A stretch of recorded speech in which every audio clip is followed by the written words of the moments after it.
Bluegrass Jam Along is proud to be sponsored by Collins Guitars and Mandolins, each and every one built from the sound up in Austin, Texas. I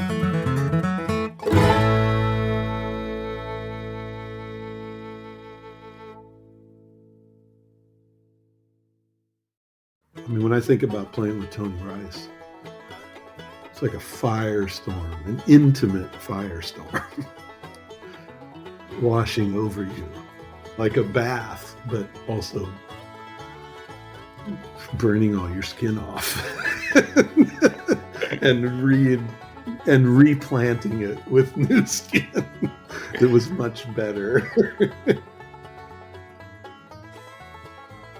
Hi, this is Matt, and you're listening to Bluegrass Jam Along, the podcast for anyone and everyone who loves bluegrass.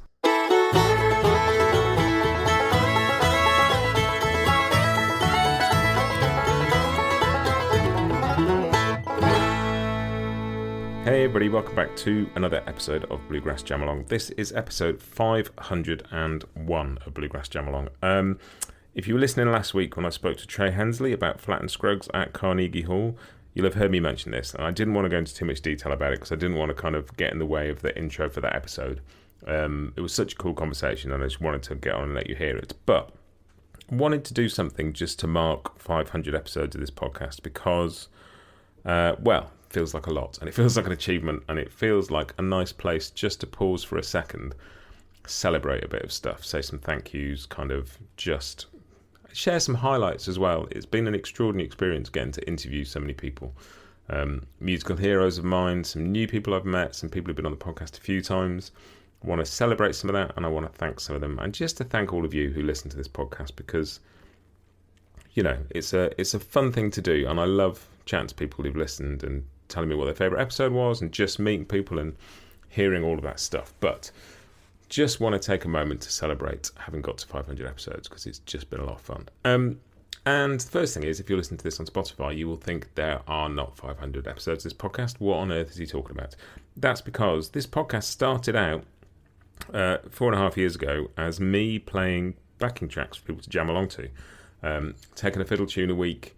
And the idea was, and I go into the story of how the podcast started in an interview I did for the Mandolins and Beer podcast, and I'll stick a link in the show notes, because if you're interested in that and you want to hear the story, you'll hear it there. But it started out as me playing backing tracks because it was lockdown, COVID was happening, there was nobody to jam with.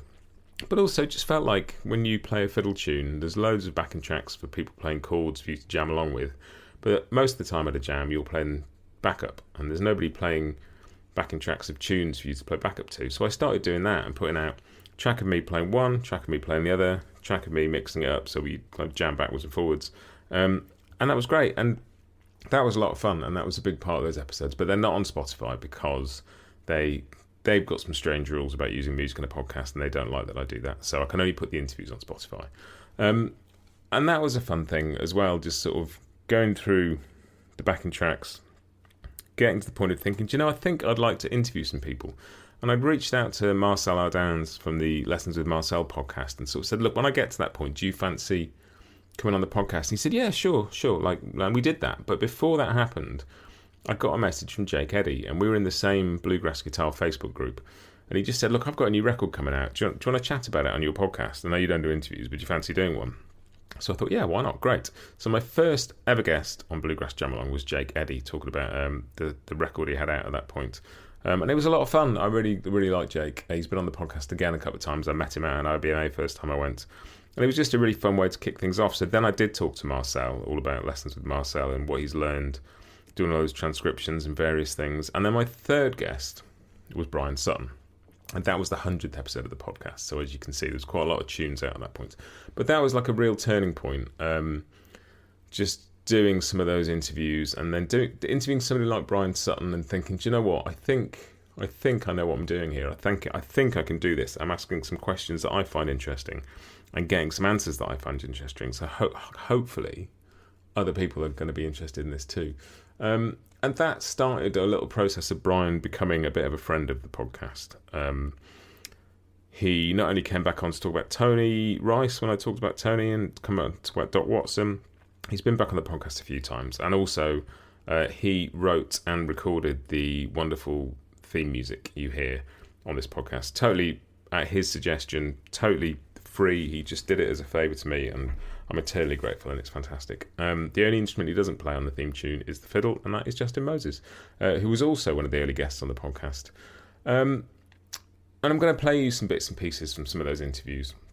But as I went along, I think one of the first things that became pretty clear was after interviewing Happy Tram, who's sadly no longer with us, founder of Homespun Tapes, he talked about when he interviewed Doc Watson and Norman Blake and Tony Rice as part of those Homespun videos, and he said he was very aware he was documenting something as he went along, not just helping people learn. And I sort of took that on board and thought as a lesson for me to learn there. And so I felt quite conscious that I was starting to document some of this, and we'll talk about that as we go through this episode. But it particularly became obvious. I've been going for a couple of years, and I did these 2 special episodes that turned into 2 episodes each, one celebrating Doc Watson's 100th birthday, and one celebrating the 40th anniversary of Church Street Blues. And the first couple of clips I'm going to play for you now came from those first specials about Church Street Blues. Just some extraordinary conversations I got to have for those with people like Bryan Sutton and Chris Eldridge, and all sorts of people who knew Tony and played with Tony, but also people who were inspired by him. Jake Eddy came back on, chatted about those episodes. But I got to talk to Alison Krauss for this, which was a real moment for me. And I don't think she'd have wanted to come on to talk about her own music, but she came on to talk about Tony, because Tony means a lot to her. And that was just an extraordinary thing, just to get to have a quiet 20 minutes talking to Alison Krauss about what somebody else had meant to her. So I'm going to play you that one first. This is Alison Krauss talking about Tony Rice. Well, a number of years ago, first in the 80s, I had a permit, and a driver's permit, and I didn't have a driver's license yet. And we had played in Baltimore, but we were all staying in Washington, D.C. And so he's like, Krauss, you drive. I'm like, oh, gosh, I got a permit. Yeah. So I drove him back to the hotel where we all were in D.C. And on that way back, he played, Benny Goodman and who's the guitar player? But he played a few bits of music that he loved, and he's like, listen to that, listen to that. And I'm like, more scared of driving. And that was just kind of a, cool experience to get to talk or hear what he liked, in any way about anything. Because I always used to I wonder what he listens to when he's, you don't know what someone likes. And then years later, and I think it was 2005, we did a tour with Tony, our band, and we did all his songs, because he had been doing that, having different people come sing the leads on stuff. So he did a tour with Union Station, and we did all that. And Jerry says to me, he goes, there's 2 tickets to the symphony. Go get Tony and take him to the symphony. And I'm like, I don't want to take him. I don't want to do it. He's like, take him to the symphony. And so, and at this point, I can't remember how old I am, late 30s or whatever. And I pull up to the hotel, and he's standing out there. He goes, hey, you remember the last time you drove me? You remember the last time you drove me somewhere? And I'm like, I do. I was hoping you might have forgotten. But we did. We drove to the symphony, and he talked about the guitar and not singing anymore and what that was like. And,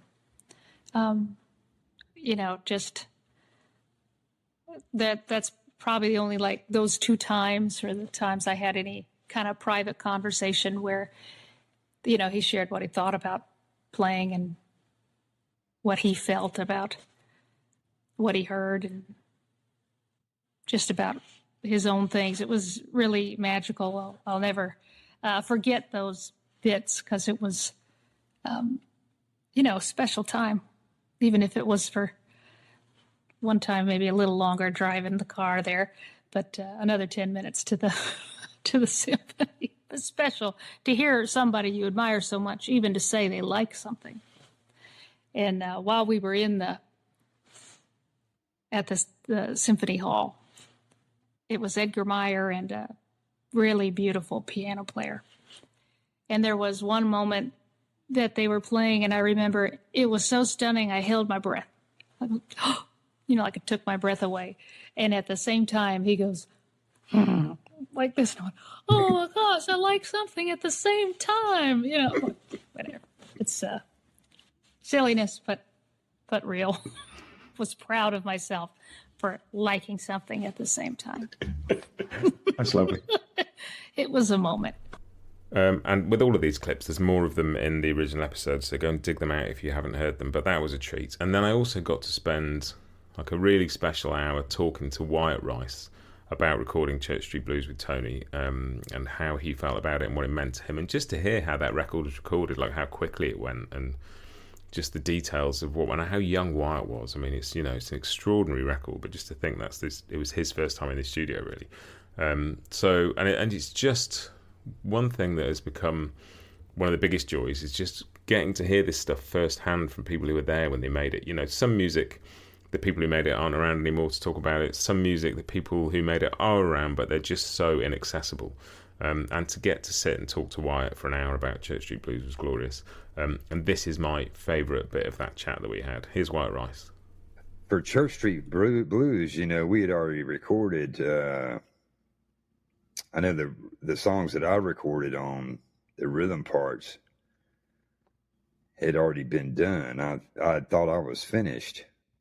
And he had done his solo stuff in there, and I was in the control room the whole time, just hanging out, watching this all go down. So, and when it came to the last tune on the third night, the third or fourth night, maybe, I can't remember. I'm going to say the third night because I believe it was 3 days. The last tune that he played was Pride of Man. So he went and played it, and he came in the control room after he finished the tune and got Bob Shoemaker to play it back a couple times. He says, you know what? He said, he looks at me, he says, Wyatt, he says, go in there and sit where I sit. And he says, my D28's right there. He said, get my D28. And he said, on Pride of Man, that song I just recorded, he said, when I take my solo there, he said, I want you to play rhythm behind me. So I said, okay. I had never played the tune before, but I'd heard it, in the control room. So I already knew in my head, I knew the changes already. So I sit down and just played the rhythm to that. What he wanted. That was one of those spur of the moment things that I wasn't expecting. So, but it worked out pretty good. I was pretty excited about that and that's the last thing that went on the record. It's amazing because it's one of those that you listen to now and people are still discovering that record to this day. And if you get people to list the records where everything's like, there's not a note out of place, everything hangs together beautifully, it's all perfect, it just sounds so together. The idea that you just sort of went in, picked up Tony's guitar and played some rhythm on a song you hadn't played before, and that's part of that record. Spur of the moment thing. He was kind of celebrating that the record was over, and he had a smile on his face in the control room when he looked at me. I'll never forget it. It's one of those things that always sticks with you, I mean, what a treat that was. I also went on and did some, as I said, Doc Watson special. I put together what ended up being, I think, 4 parts for Earl Scruggs' 100th birthday, talking to all sorts of wonderful guests for that. And a couple of things about Clarence White as well to just sort of mark the 50th anniversary of his passing. And I loved all of those. They were just such a treat to put together. Get to talk to so many people about people that inspired them. But one thing that came pretty clear as I did these interviews was that two of the themes that people talked about a lot were this idea that when you are learning to play music, you're on a journey. And the people that you may think are the most incredible musicians have been where you are, but also very much see themselves on the same journey as you, just maybe a bit further down the road. And the first time I talked to Bryan Sutton for the podcast for the 100th episode, we talked about that quite a bit. We chatted about his work on Artist Works as a guitar teacher. He was my guitar teacher at that point on Artist Works. And just some of the things he'd learned, and two of the themes, that idea of music just being a journey and we're all on it, but also the idea of like putting yourself into your music and not just playing other people's stuff and trying to kind of express some of who you are. So there's a little bit of that coming up in this clip with my first interview with Bryan Sutton. Your approach is very much based around a human rather than a musician, and a human expressing themselves through music. And I wondered what your sort of thoughts were on the role of a teacher in the modern world where all the information is out there. Right. I have, it's sort of a collection of things, basically, but we tend to dive into the nuts and bolts of here's an instrument, here's all the notes, here's a piece of music to look at or a song to learn. And there's, at the end of the day, a lot of what I call doing music kind of activity that goes on. And I think we all do it, and it is a natural part of the equation, of the recipe, if you will. But I find that oftentimes in learning and in a lot of teaching, it kind of stops there. And what I've learned about me as a musician is, along with doing music, the doing music feels better, sounds better, is more rewarding when I am working to also be musical. And that also leads to, very kind of specific things to work on and to acknowledge and to, feel like that you're improving around, as far as, that the depth of understanding and awareness and what an experience is. Because I do think that no matter what you do to learn more songs, learn the guitar, licks, whatever it is, there's still this hole that's left as far as what's it really mean, or what's it feel like when I choose to go play this around certain people and suddenly I'm nervous and I have all these levels of, again, kind of human experience and specific emotion that, what do we do with that? And again, a lot of people just get frustrated, or they create limits. I can't play this fast, or I can't do what this person does. I can't improvise. And I tend to think when we really ultimately combine work to be musical along with the doing music, we're able to hit everything. It's more comprehensive ultimately. And so again, I've worked on all that with me, and I felt like for me to be a teacher, it's only honest for me to try to cover as much of that as possible. And I think that word honest is a really interesting one, because one of the things that I've appreciated most, like from you, but also just from the general bluegrass world, is there's not a strict divide between who is a musician and who is the audience. And so there seems to be some honesty and some, a simple example of this was I posted something on a guitar Facebook group the other day saying I was playing the same bit over and over again to try and get it into my fingers. And you jumped on and went, yeah, I spent a lot of time on that as well. Mm-hmm. There's the idea that people can see that you've been where they are, and we're all on a musical journey. We're just at different stages of it. I think it's a really powerful thing, because people forget and they just compare themselves to where they want to get to.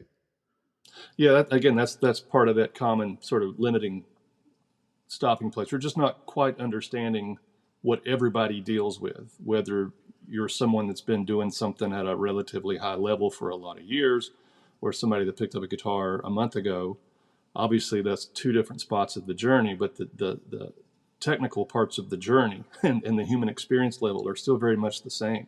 I'm still very much the same, kind of nervous person standing on the side of a stage as I was when I was in my 20s or teens, and that's one of the cool things about working on a lot of these more human elements or experiential elements, is that, again, you never really learn them, but you just learn strategies to help deal with things like performance pressures or anxieties, or even just sort of accepting the beauty of what the journey can be, meaning it's not about a set lick number or tune number. I mean, there's just always something more to learn, and that's not to be oppressive, like we'll never get it, but that's exciting. That's really, I think ultimately the most rewarding part about it is the fact that we never, there's nothing really to just plant the flag and say, I've done it all. There's never that part of the journey.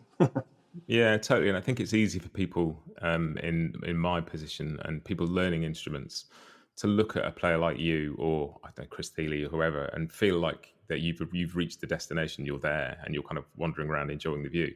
And just hearing Chris Thiele talk about his recent album and saying he'd realised that he'd spent years and years as a musician learning and focusing on the instrument. He'd never really thought that hard about how he sang and thinking, right, I need to go and spend some time on that. And there is always another thing and a new level of depth or a new level of difference. Yeah. I mean, I went through the same thing of just feeling like for years and years I was playing everybody else's songs because I was. And that I'd sort of put it off. I don't know how Thiele would answer this too, but I know in my situation, because I was a professional and busy and kind of relatively, I don't want to say successful, but just had consistent work playing everybody else's songs. And so I was to jump into my own thing, whether it be instrumental writing or certainly lyric writing and singing in front of people. I mean, that was completely the deep end, the scary, so vulnerable and such a risky thing to do. But that's, I felt a tremendous amount of growth from that. And that's just, again, all in the last 4 or 5 years. It's that the album that I think it's the More I Learn, which it's an album that I love on all sorts of levels, but it's full of you because it's your stories and the instrumental tracks, all of it. It feels very personal and very like centered and from a human being rather than from a musician. Yeah, I think back to the earlier part of the discussion, I think that's what's ultimately so hard for most just aspiring students of something like flat pick guitar is, I can't be me. I'm going to do all I can to just sort of hopefully learn a cool David Greer lick. And again, that's just such a limit. I mean, we all have something to say. And then back to the honesty thing, back to the willingness to be vulnerable. Again, that's the hard stuff for any of us, but so worth it when you can find some kind of angle, whether it's songwriting or just, again, like an artist works, just to see people just submit a video, which, on paper looks pretty easy, but when we all know what it's like as soon as you turn the red light on or turn the camera on and it's just a different environment. And Bryan Sutton's going to be watching it. That's the thought goes through everybody's head. And it's scary for people. But I think the interesting bit about all of it is that journey. And for some people, just getting to the point of submitting a VE might be a massive, massive journey. Some people might find that easy. But the phrase you used earlier was having something. We've all got something to say, or we need to feel like we've got something to say. I think that's true. Music is ultimately a language that is there to help us communicate with other people. And if you just learned a bunch of licks. That's the tricky thing about bluegrass is that it's not a set repertoire, but there are standards and there are just sort of, a lot of people that go to their jam sessions do play the same thing over and over again. And you kind of get into this kind of rote way of doing things. And again, I think that's part of my role as a teacher to I don't say expose those things, but just to kind of call those out and say, okay, like even when somebody on Artist Works or in a workshop, I can sort of tell when something, somebody plays a solo and it's real kind of lick heavy or very scalar, or, you can sort of hear people's safety mechanisms, when they're soloing. I can hear them in me, I know when I'm doing it. And so it's good to, just kind of recognize where these walls are, because when you start breaking those down, then you, even as it's weird at first, you can start feeling stuff that's unique, stuff that's, not from Tony Rice or Doc Watson, but maybe some kind of wonderful little mesh of that stuff plus some kind of new thing. And again, that's the exciting thing, is that there's just always something else to say around the corner. It never totally goes away. We'll be right back with you just after this. The long-awaited Hill Country series from Collins Guitars represents a new voice in their acoustic lineup. Rooted deep in the bluegrass world, these new Dreadnought and OM models feature a strong fundamental tone with a dry, warm and woody character that's sure to catch the attention of players who hold the vintage instruments of the 30s in their highest regard. Watch world-class pickers Jake Workman, Kenny Smith and Bob Minner perform with new Hill Country instruments on the Collins Guitars YouTube channel, and learn more at collinsguitars.com.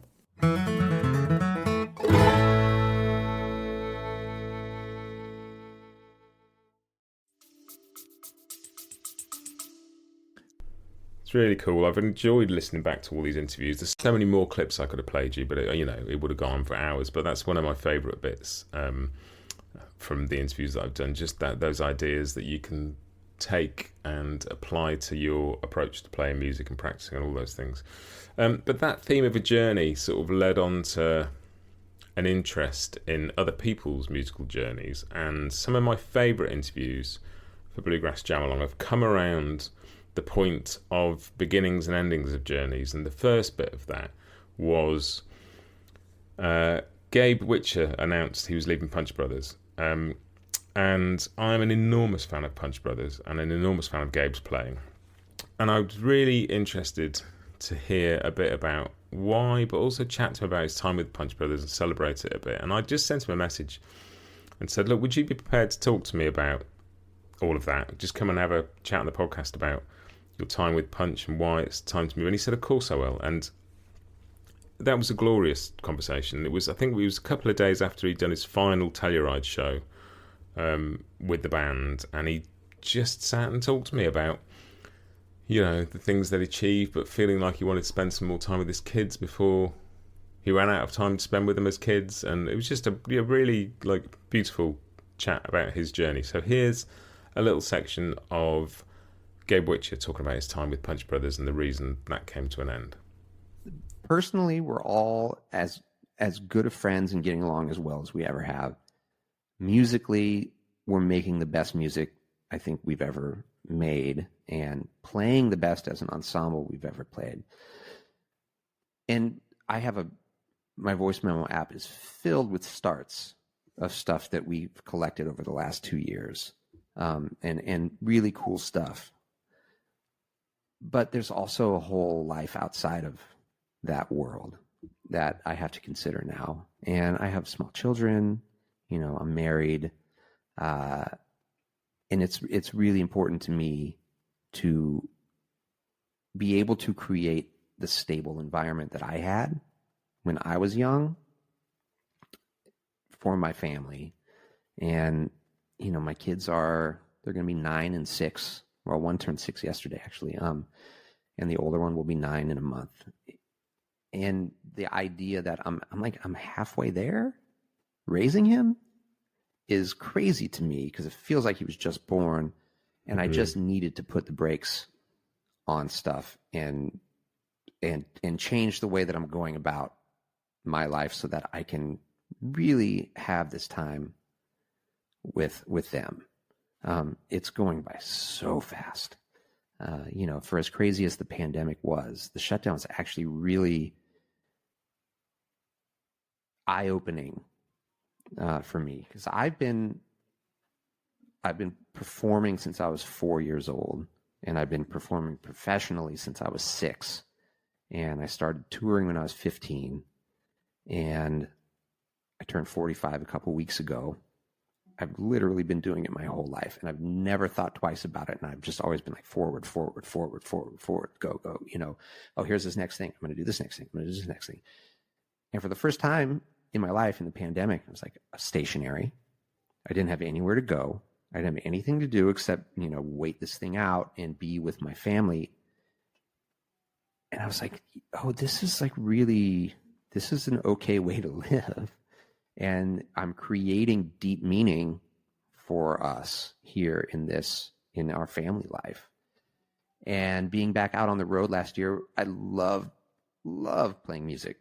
And I love performing music, and I love doing it with Punch Brothers and my bandmates and all of that.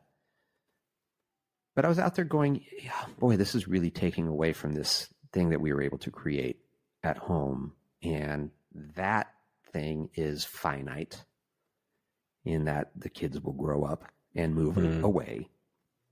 And I just had this epiphany of we've been doing Punch Brothers for almost 20 years, and it's okay to take a break. I would be absolutely shocked if we never played music again together. I just don't think that's a possibility. But for now, yeah, I'm kind of reassessed and prioritizing different things. I think the other thing is we achieved what we set out to achieve when we all moved to New York. we did the thing that we set out to do, and we went way beyond it even. So I feel like anything else is bonus. And at this point, yeah, I want to be home. I want to have this time with my family. And, you know, yeah, when my kids are gone and grown, who knows? You know, maybe there'll be another Punch Brothers record or more things to have happen. So yeah, that's kind of where I was at with it all. And it was a hard decision to come to, but ultimately, you know, I feel good about it, and I'm excited about what's going to happen. And as one journey ends or forks off on another path, another journey sort of starts. And Brittny Haas, I'd interviewed Brittny and her sister Natalie about they've got a glorious album called Haas, which is fiddle and cello duets. And I'd spoken to them about that. And about 2 weeks after the conversation I had with them, it came out that Brittny was replacing Gabe in Punch Brothers, and she obviously hadn't been able to tell me at the time. But I was like, well, I've spoken to Gabe about his time. Maybe Brittny would be up for talking to me. And so pretty much a year to the day after I talked to Gabe about leaving Punch Brothers, I spoke to Brittny after she'd played her first Telluride with the band, and just had a chat about that experience and, you know, sort of how it came about, but what it meant to her and all that stuff. And another fascinating one, just to kind of bookend that chat with Gabe with a chat with Brittny. So this is Brittny Haas on her beginning with Punch Brothers. So last time you were on, I think I interviewed you and Natalie, and by the time the episode came out, it had been announced that you joined Punch Brothers. I think I interviewed you just before that happened. So that is what we're going to talk about tonight, primarily. Brittny has, and it's not, I mean, you've just done Telluride with the band. It wasn't the first shows you've done, was it? It was kind of felt like a bit of a public unveiling almost. Totally. Yeah, it was the first full-length shows that I'd done.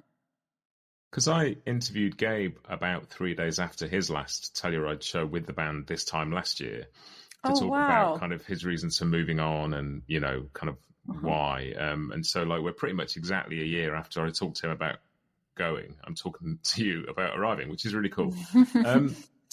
And so how much before that announcement did you kind of know what was going on? I talked to Gabe a lot about his reasons for going and his sort of timeline and his thoughts, but I don't know how sort of long this was mooted for before you joined. It was known for a while. I don't remember the exact timeline. It was because it's always odd when you're keeping a secret. And there had been a bit of chat about it before it really kind of finalized, because, like you said, he was thinking about that and trying to kind of make a decision about what to do. And meanwhile, there had been a couple situations. There was a time where Gabe had COVID, and I ended up filling in. So that was like obviously before I knew I was going to be joining the band, but it was an interesting sort of first experience with everything was completely crazy because Critter also was not there. So it was a trio with, you know, just a very odd like situation, but it was a bit of a crash course in learning some of that music. So that was sort of my like preview for what it might be like. And then, you know, then it was announced, and then we didn't really do anything for quite a while, just with the way that the scheduling was, you know, no new album or touring on the books. And then we had this podcast that we did instead of really playing any shows. So I'd played like last summer after he did his final Telluride. Then we had the acoustic camp that Thiele was running. And that was like my first like proper gig with them, but it was for a very small audience of campers there. So it was, in a way, it was less pressure, but also more pressure because everybody who was there was kind of a super fan. Anyway, yeah. And then you did the Energy Curfew Music Hour stuff, which again is not like a typical Punch gig. And it must be quite nice in a way to not kind of just be dropped into like just taking somebody else. It's giving you the space for it to feel like the way, then we'll talk about Telluride in a bit, but the way it was sort of unveiled was Punch Brothers 3.0, and it feels like a new chapter, and maybe having a bit of time helped with that. Definitely, and working on new music too, you know, sort of redefining what the sound is with me in it. Although I would love to just sound like Gabe because he's amazing. So that's been fun on the older stuff, learning some of his parts. Well, and that must have been really interesting doing that sort of drop-in couple of shows when he had COVID, because the Punch Brothers must be one of the hardest bands to dep for.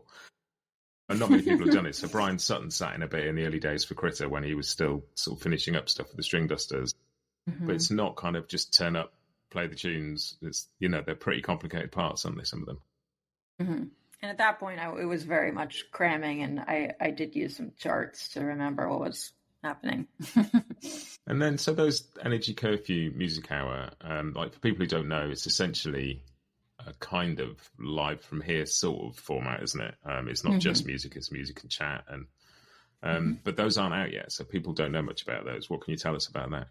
They are coming out in the fall. That's the plan. They'll be out on Audible. There's 8 hours of this variety music show that has some comedy, some skits, a lot of amazing musical guests that we play along with, a new piece of music for each episode that we wrote. And yeah, I think people are going to really like it. It's funny because you sort of, through social media, you see these things happen, and some people obviously came to them as live shows and they saw them. And like now we're waiting to see, and it's sort of funny getting that sneak peek in advance of what's coming up. Totally. Yeah, I know. It's always odd when something happens, but nobody else gets to be there for it. And I think the idea was that it would have come out earlier, but you know, things take as long as they take. Yeah, and I'm really interested to hear them. And it sounds like, so there's a piece of new music for each one. And is that where some of the new materials come from that you've been playing kind of at show? Because there was quite a bit of new stuff at Telluride, wasn't there? There was, yeah. And all of that was stuff from the podcast. There was the new, like actually properly newly written pieces, some of which were instrumental, some songs. And then there are a couple sort of fiddle tune covers where we took a traditional piece and had our new way with it. Yeah, and that seems to be like, well, it's funny because it's there throughout Punch Brothers. There's like, for want of a better phrase, odd time signatures. But yes, you know, in recent times, particularly with like the reimagining of Church Street Blues, and you guys did what track was it? Waterband on the weekend, and like I was trying to work out in my head what's going on there, if it's a bar of 5 and a bar of 4 or what it is, because it's just this lovely little spiraling swirl of a thing that never quite sets you down anywhere. Right, it's 5. It's just and with that you could kind of. And I might be wrong about this, but because I'm still definitely like learning how to play in 5. That's not something I'd really done much of previously, but you can count it in a fast 5, 1, 2, 3, 4, 5, 1, 2, 3, 4, 5. Or you can count it in the halftime version of that. Every time I thought I got it, it slipped away from me. But yeah, and that's really interesting because I think I don't know. There's something about hearing something really familiar that at the same time is not familiar, and that constant thing in music and structure does this sometimes and form does it, but this thing of presenting people with stuff they know and also making them work a bit at the same time. Totally. And sometimes, I mean, it depends on the listener and how you decide to take it in, because I think for me anyways, with the older repertoire from Punch Brothers, I've obviously been a fan, because how can you not be? Like, they're so important in this genre. But I didn't necessarily listen with a mind of trying to learn the music previous to being, getting the gig. So there's a lot of stuff where I didn't really know exactly how complicated it was until actually sitting down and being like, how many beats are there in that bar? Yeah. So that you can't always tell, I guess, is what I mean. Like sometimes it just like sails by and it makes sense melodically. So you don't know what's going on in it, but that doesn't matter.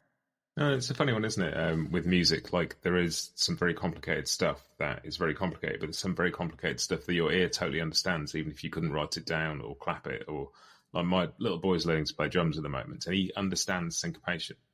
Like I'm sure half of what he naturally plays, if you wrote it out for him, he'd have to stop and count it and think and get really confused, but he just feels it. And so if a line is a good line, it just takes you where you need to get to, doesn't it? Absolutely. I love that approach to kind of unusual time signatures, because I think so much, there is music that is in 5 or 7 or whatever that's just sort of like it's a 3 and a 4 or it's a 2 and a 3 and it never changes and it's there and but I like stuff that drags you around with it and takes you there. With a lot of this music that existed already. How's that been in terms of learning somebody else's parts? Because you're, obviously have huge facility on all kind of counts when it comes to playing the fiddle, but you're a monster improviser. And is learning somebody else's part note for note a different sort of challenge? Because obviously a lot of Hawktail is very composed, isn't it? It's not just, it's very familiar ground there in terms of that, I'd imagine. Totally. Yeah. And sometimes it's not totally clear, like what is a specific part and what is just something that he thought of that sounds so perfect in that moment that it sounds like it was written, but it may have just been something that he came up with in the studio or, developed over time.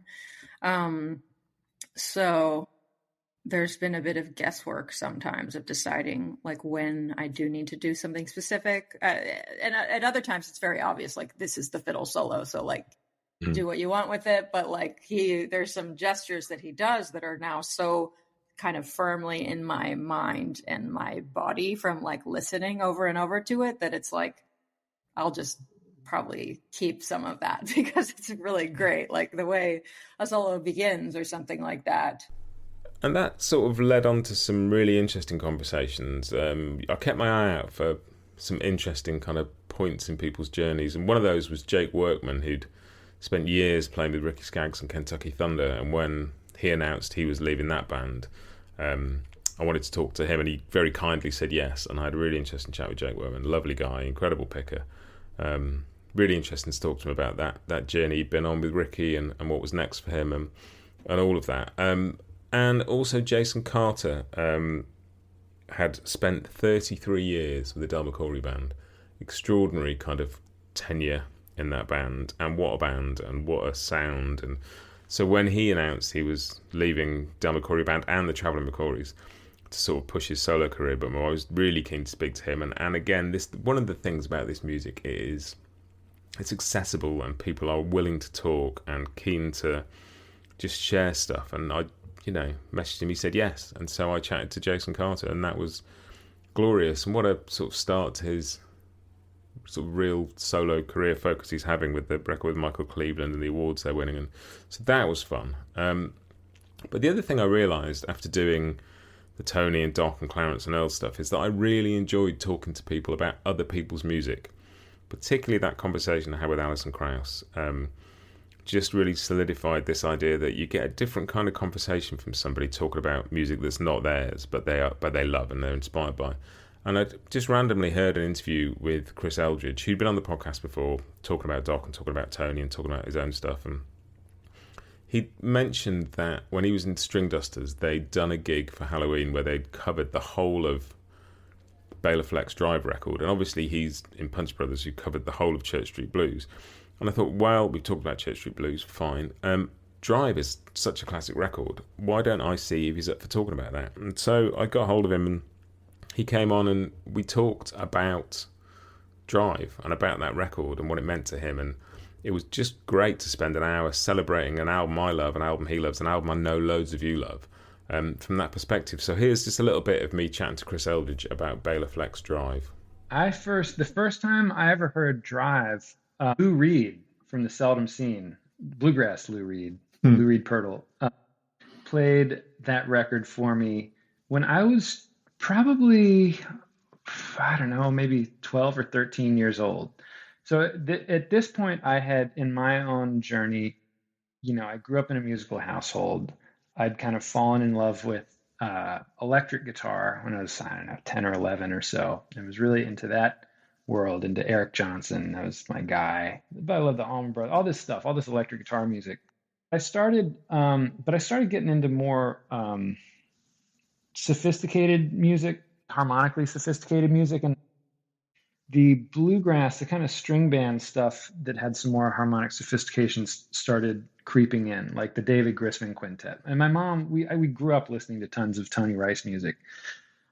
So it was kind of like right around this pivotal time where I was, I don't even think I'd gotten into the Flecktones yet. I think this was pre-Flecktones, which was a kind of early phase that in my mind, and maybe that kind of coincided with me getting into Tony, I don't know. But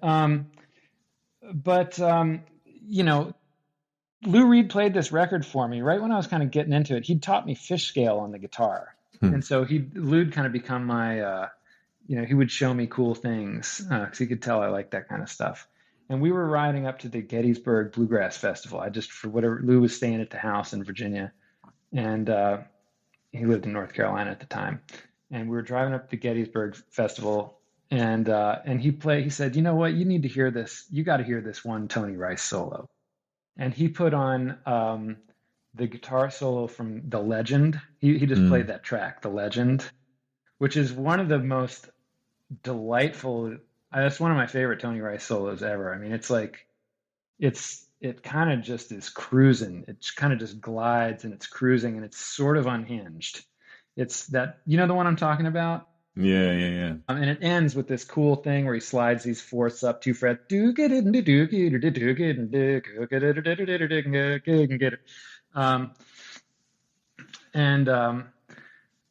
And I just was like, wow, that's really cool. And we listened to the rest of the record kind of after that. And I just remember thinking like, my God, this is amazing music. And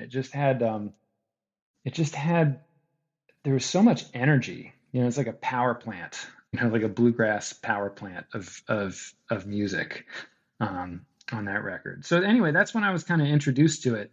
And as I kind of kept along on my journey, like that was always a fun one to come back to. I think I didn't actually own it myself. I don't think I actually bought it until a couple of years later. Like I didn't get like super deep into it. But yeah, that's definitely when I first heard it. I mean, I remember it very clearly. We also, actually, this is funny. We literally got pulled over by a state trooper on the highway while we were listening to that because Lou was speeding because the music was just so awesome. I don't think he'd necessarily been speeding. I don't know, but that was certainly his excuse to the police officer, and the cop let us go, which was nice. And I heard you say on the podcast I heard you on recently was that you, as the String Dusters, covered that entire record for a Halloween show. We didn't cover the whole thing. That was the initial goal, was to cover the whole thing. We thought we would do that. But no, we only wound up doing maybe like the first 3 or 4 songs. Maybe it was the first 3 songs. And the idea was we were all going to play the solos note for note. This is early days of the String Dusters. I'm pretty sure that was Halloween 2006. And yeah, we all got dressed up as those guys, except for, Pandolfi had the headband, the Bela Fleck, headband, and we all looked ridiculous. But Travis, instead of dressing up like Mark Schatz, was dressed up as Kenny Rogers, which is that was just kind of out of the blue. But regardless, we played those first few songs, and it was fun. I think it was going to take more effort for everybody than it seemed like it should have. So we didn't actually wind up doing the whole record. But it was really fun, and it was a great idea, and it was just fun to sell. Like, I don't think we nailed it. I mean, I don't think it probably sounded that great. I mean, it probably sounded okay.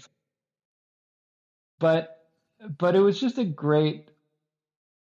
was really fun to have that record as such a centerpiece that we all grew up on and all loved so much. And to kind of pay homage to it. It was such a no-brainer. Like, oh yeah, well, let's play these songs note for note. Like, it was just really something that we all loved. And then when I joined the other bands, that like Punch Brothers, when we first got together, it was like Drive was also just really a kind of core. That was kind of a core piece of shared, that was just one of those records we really loved. And as a matter of fact, when Thiele wrote Watch That Breakdown, which was the first track on How to Grow a Woman from the Ground, which to us is kind of, feels like the first Punch Brothers record, even though it came out under Chris's name. He very explicitly told us, like, he was referencing Whitewater. He said he felt like Whitewater is just like such an incredible first track. So he wanted to basically write his version of Whitewater.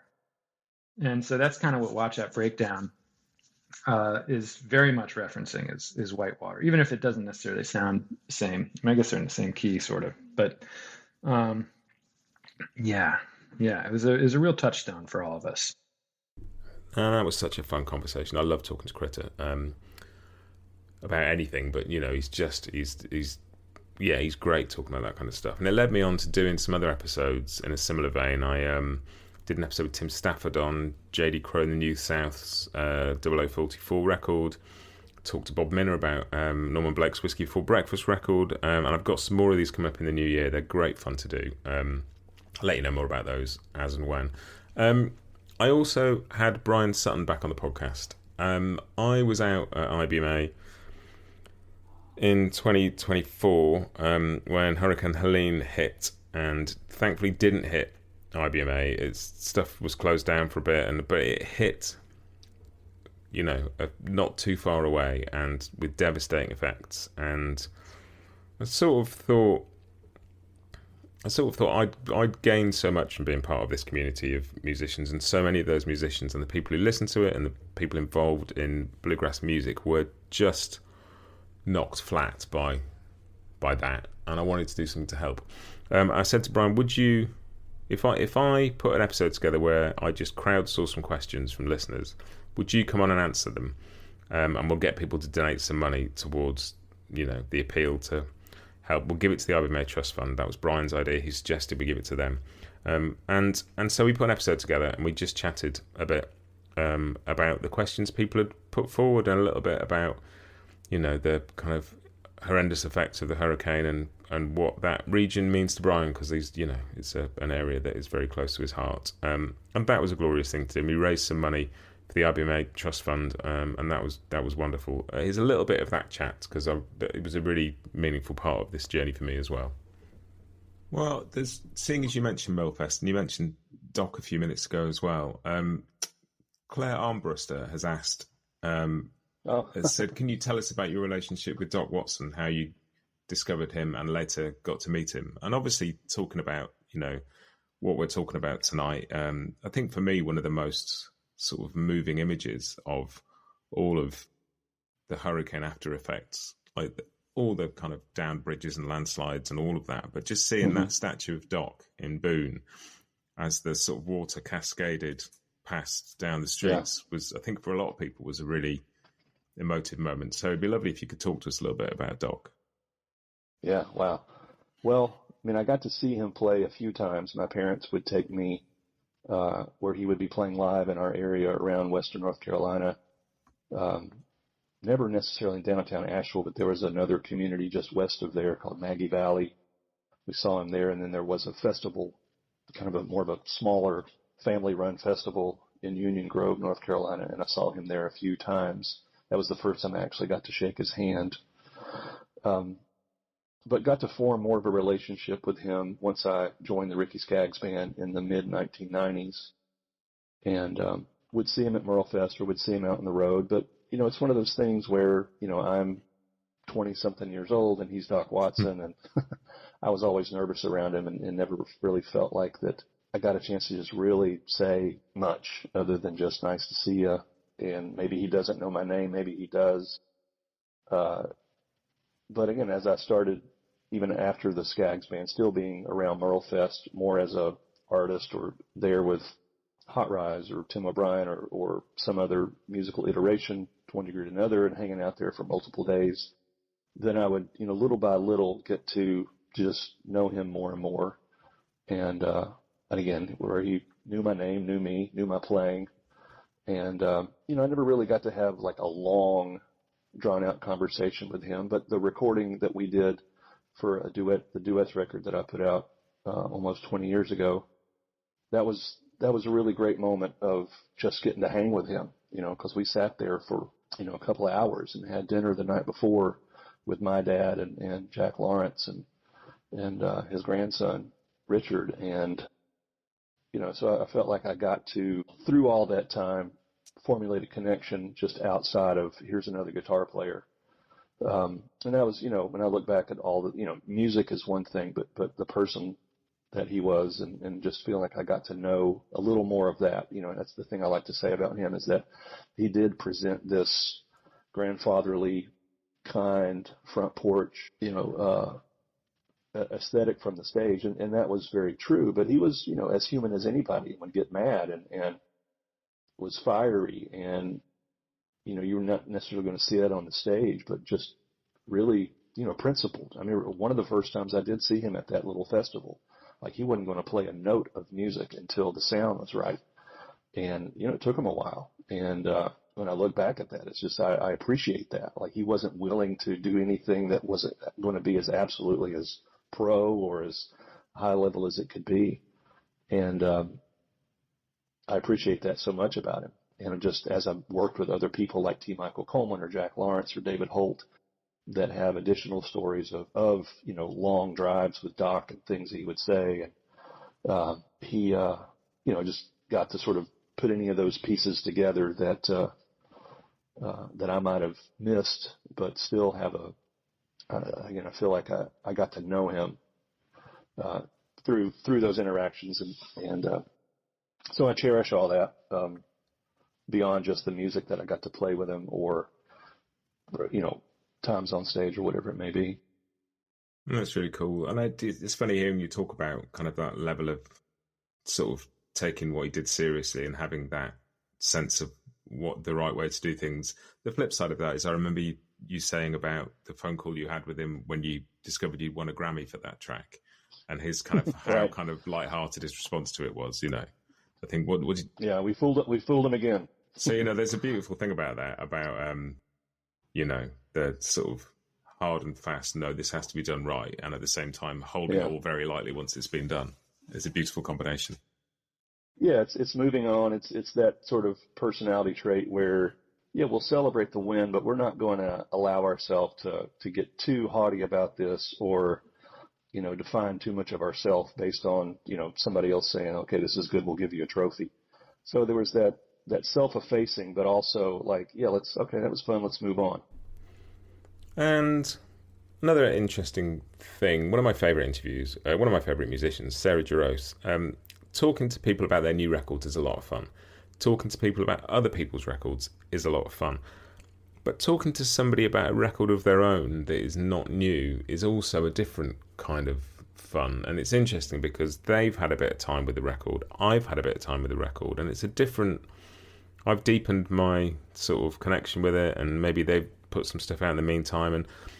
And I realised that I really wanted to talk about Blue Heron Suite, and I got in touch with Sarah's kind of PR team and said, look, I'd really like to, I know it's not a new record, but I'd love to talk about this. And I was getting interested in the idea of records that come out, fresh grass commissions, and starting to talk and they just said, yes, she's up for this, let's do it. And in the end, it turned out that the record was also coming back out as a physical release, so the timing was great for that. But she was just, you know, just fantastic interview. I really enjoyed it. It was great for me to get to ask some questions about that record and learn some stuff, and just so interesting to hear kind of where it sits in her timeline, how she felt making it and since, and the sort of special place it holds for her as well. And I really, really enjoyed that one. It was glorious fun for me. And so I'm going to play a little bit of me talking to Sara Jarosz about Blue Heron Suite. Sara, great to have you here. Thanks so much for having me. It's really cool. I love talking about people's new records, but there's something really cool talking about a record that's been out for a while and you've had time to think about and digest and really get lost in. And I love this one. It's a really special record. And it feels like it occupies kind of a really special place in your timeline as well. And I'd love to talk about that. But I'd love to start with how it all kicked off, because this was commissioned as a fresh grass piece, wasn't it? Yeah, exactly. So it goes back to 2017, which is when I believe it was only the second year that Fresh Grass had been doing these commissions. I think Bill Frisell was the first, if I'm correct in my memory. And yeah, so I had performed at Fresh Grass. I've loved that festival for years before 2017. And so when they reached out to me asking if I would write a piece of music specifically to premiere at their festival, I was very intrigued. And I think there's, especially at that time, there was nothing really that I could compare it to in the acoustic music world. I really associate commissions, pieces of music being commissioned with the classical world. That's just something you see much more in that world.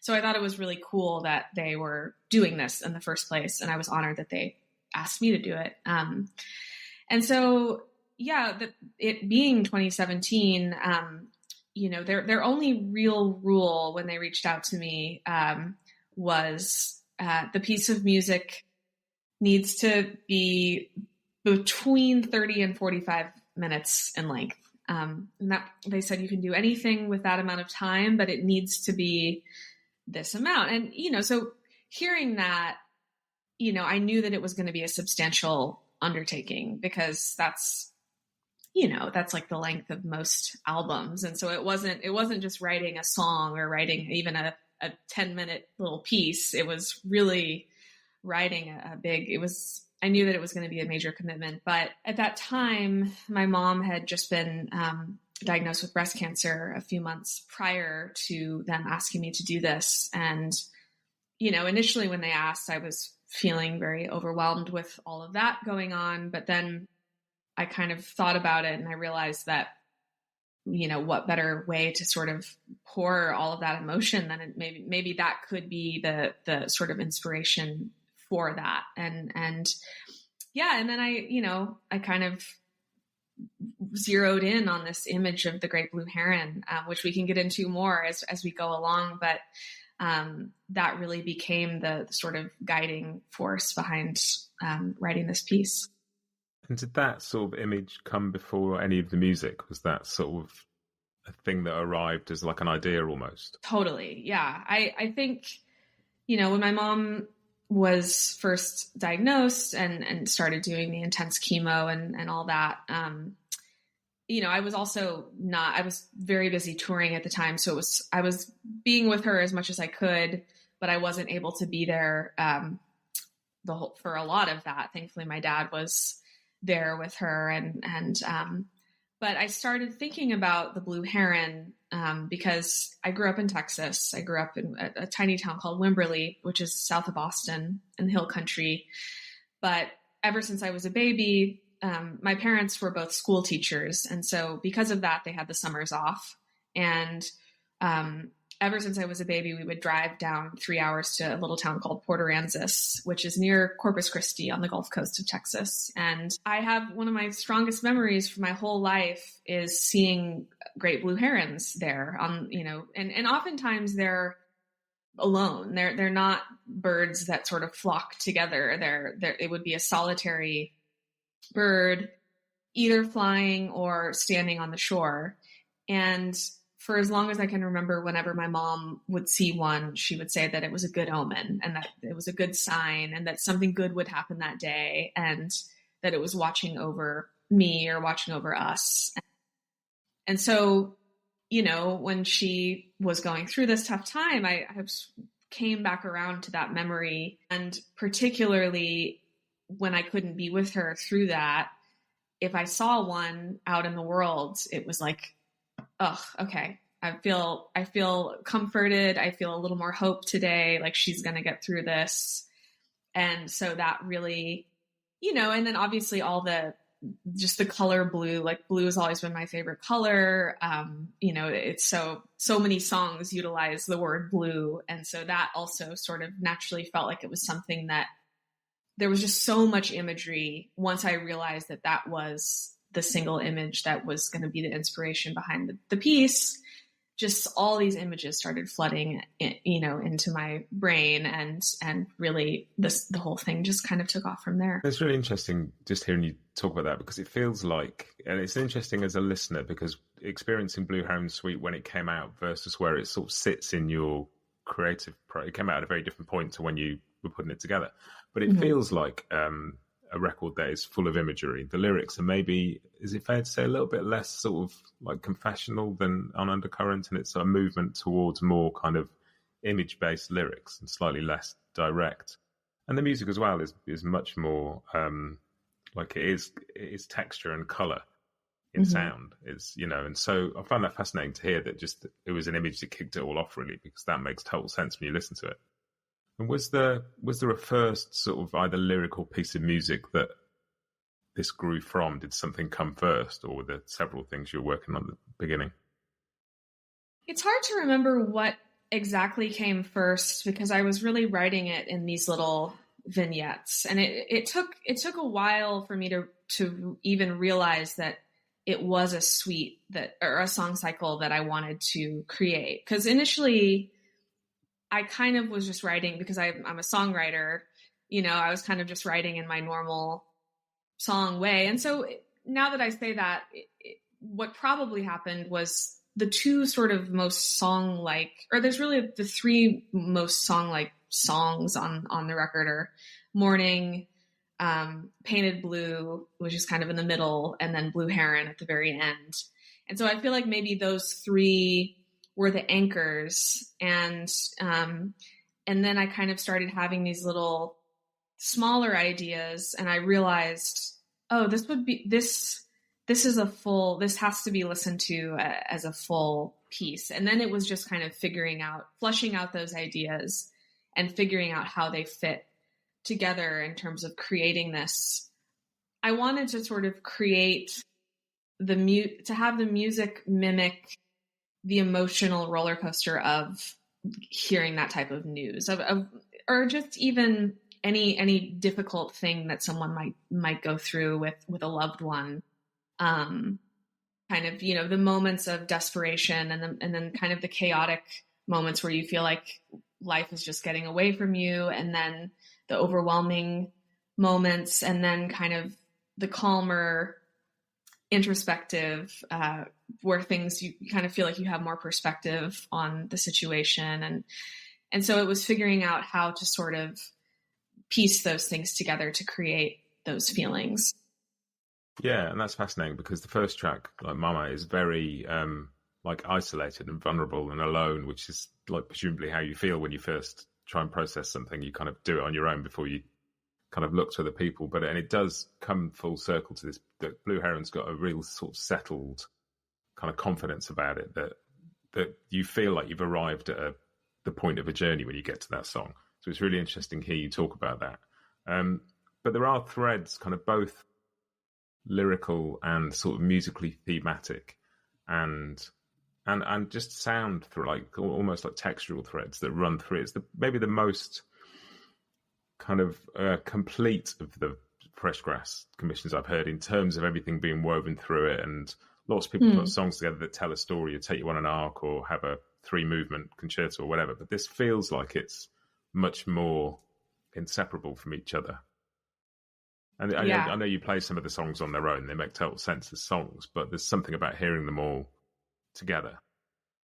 Yeah, well, thanks for saying that. I do hope I did one tour, very short tour, at the end, because this, as you sort of alluded to, I wrote this in 2017, performed it the one time at Fresh Grass that fall. And then, it didn't come out until 2021. And obviously this was May of 2021. Some performances were starting to happen, but it was still pandemic affecting shows. And so I was able to do one short run of supporting this record at the end of 2021, where I played the entire suite.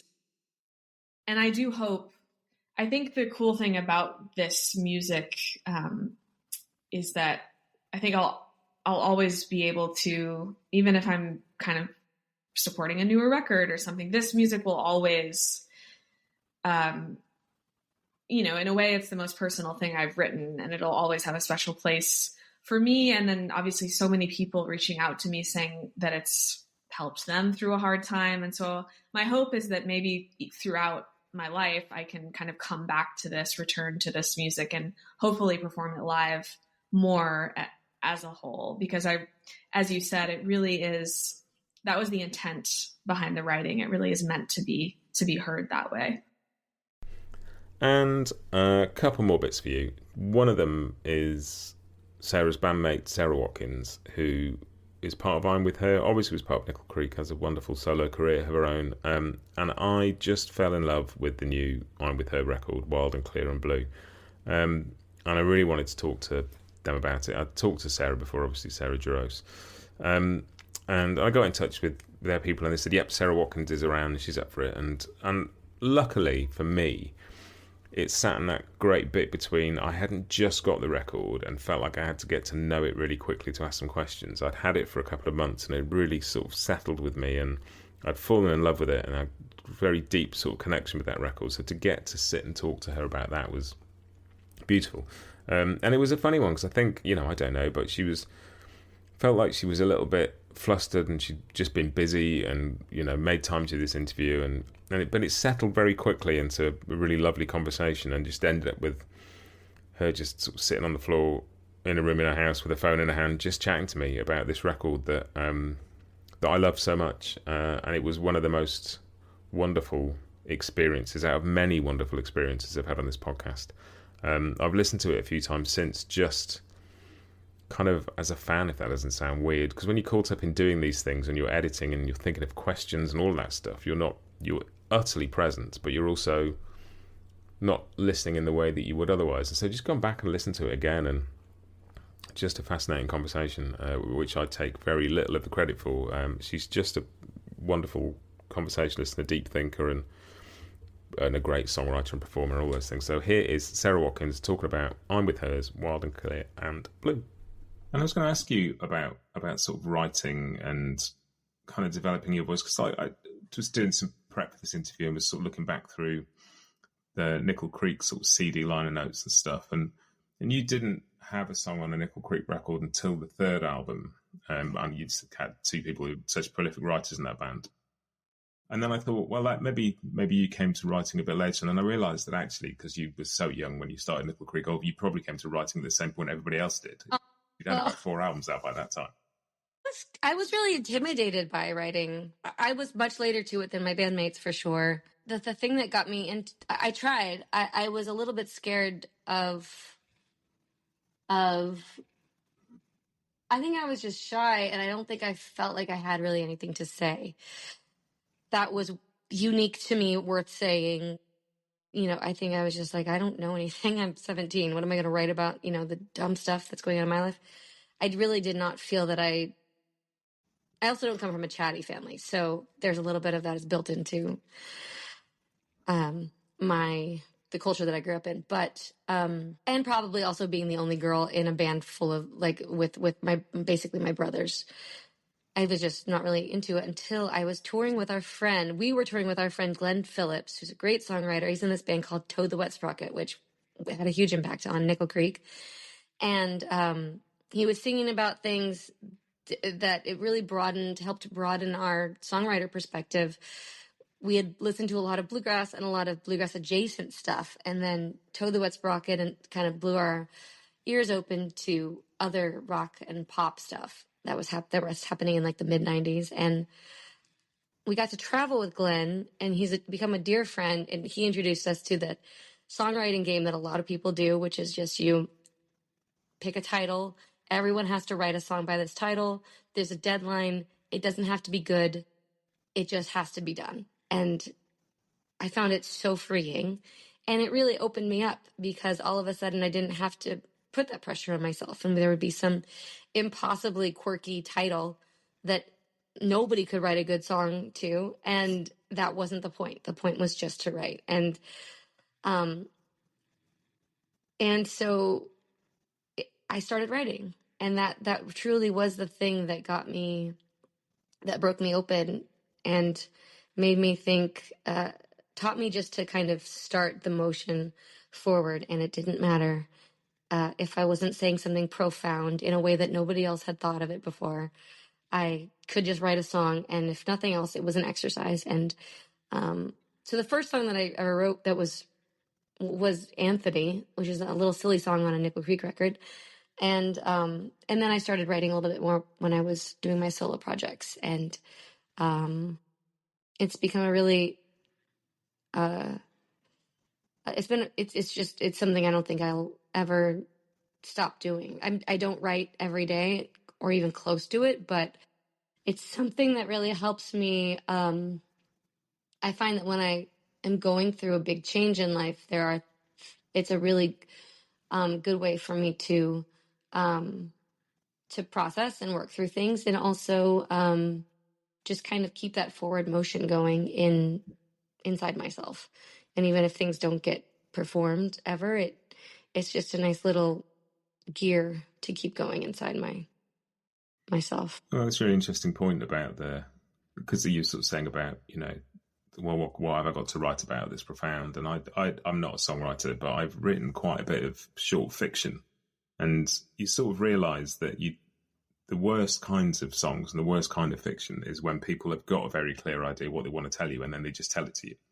Like the best kinds are where people are exploring what they mean and like working out something as they do it, rather than going, here's my thesis. Do you know what I mean? Something that leaves some questions in there too. Yeah, I think you're totally right. I'd never thought of it like that, but I think you're totally right. As a listener, a lot of times we think that, this is just always how it was intended to be.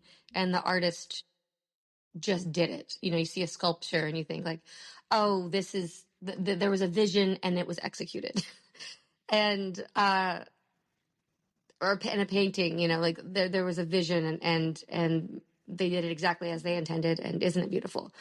But I think you're totally right. I mean, that's definitely my experience writing, and anything else like cooking. Like you never have everything you want or like all the ingredients or like the right plate. And you just like everything has to be able to adapt for it to serve a purpose. Even like it needs to be a sturdy enough thing that it can exist in something that's much bigger than what you could imagine.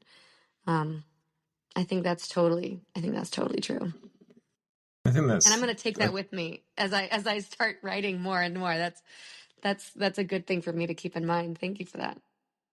Well, and it made me, I would listen to the album again today. I went out for a walk before work and just put my headphones on and sort of walked through the park with the record on. And it sort of made me realise what I really want from maybe any art, but from a record certainly, is something that takes a chunk of my time and just sort of goes, look at this thing, and then puts me back where I started, but just with my head turned slightly so I see the world differently, or just like it may be a journey where I end up where I started, but everything's just a bit different.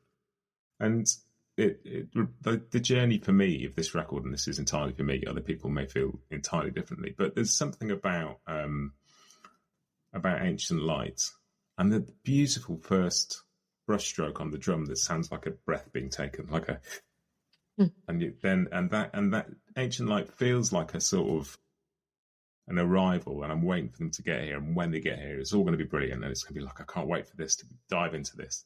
And then it takes you all the way through this journey, and some songs in the middle where, like Standing on the Fault Line and Different Rocks, Different Hills, where things are tricky and they're a bit difficult and there's decisions to be made. But then you get to Rhododendron at the end, and this idea of lying down in the forest like all those that have gone before you, and essentially the image in my head is that your person at the end is lying down in the forest and you're going to die and decompose and become a rhododendron because you become part of everything. And then somebody else is going to arrive in the forest and wait for you to arrive, and like you'll be the ancient light. And there's this lovely cyclical journey to it that I've potentially entirely superimposed on it, but it just landed really strongly for me. That's exactly the kind of thought process that we were having going through writing this record, and kind of what we realized we had. Those are the themes that we became alerted to, I guess, at this, and it definitely was our intent and what we've been thinking of for this, especially as we were in the studio recording and living through some things, some like personal life changes, people who have passed on. And like you said, like coming back to that and thinking like, oh, like I'm laying down and then now I'm ancient. Like that's 100% the full circle that we were hoping to. So thank you so much for listening with such open heart, because I mean that's definitely the stuff that was resonating with us when we were writing it. And that's it. One more little bit I want to play you.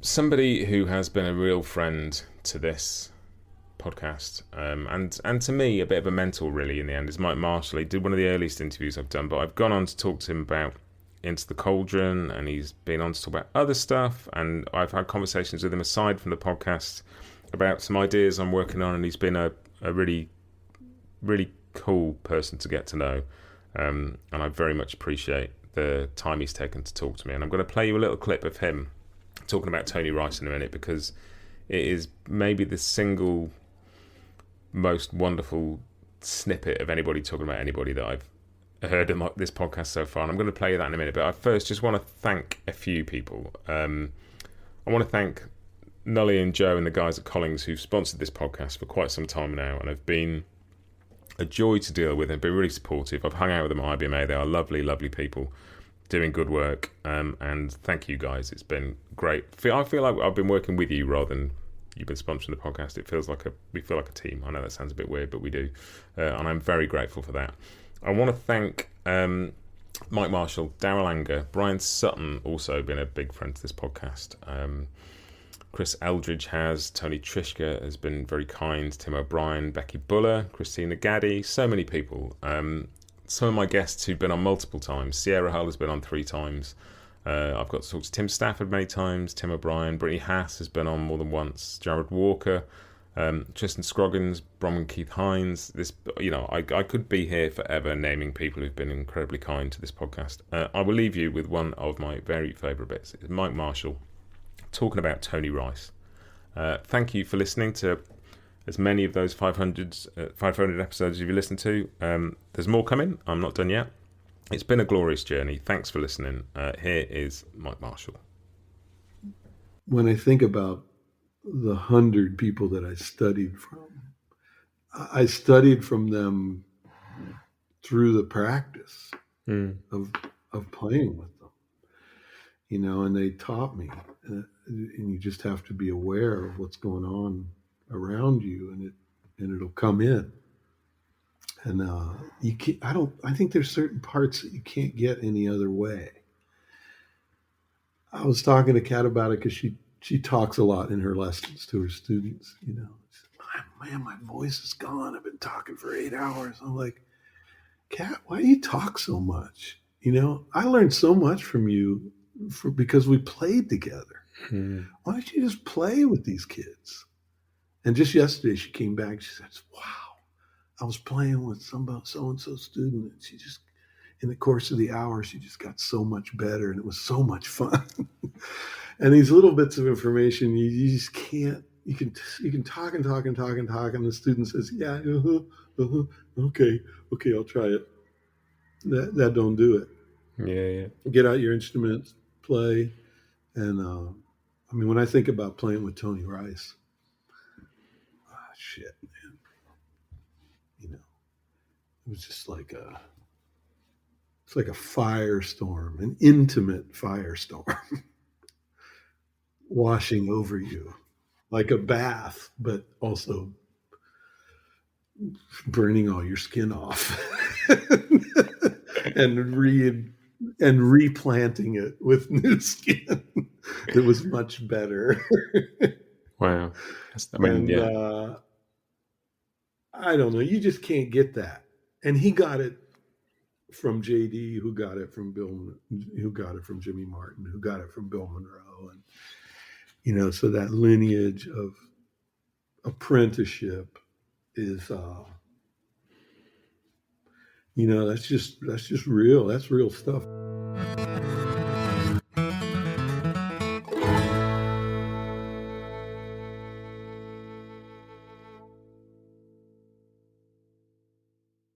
Bluegrass Jam Along is proud to be sponsored by Collings Guitars and Mandolins, each and every one built from the sound up in Austin, Texas.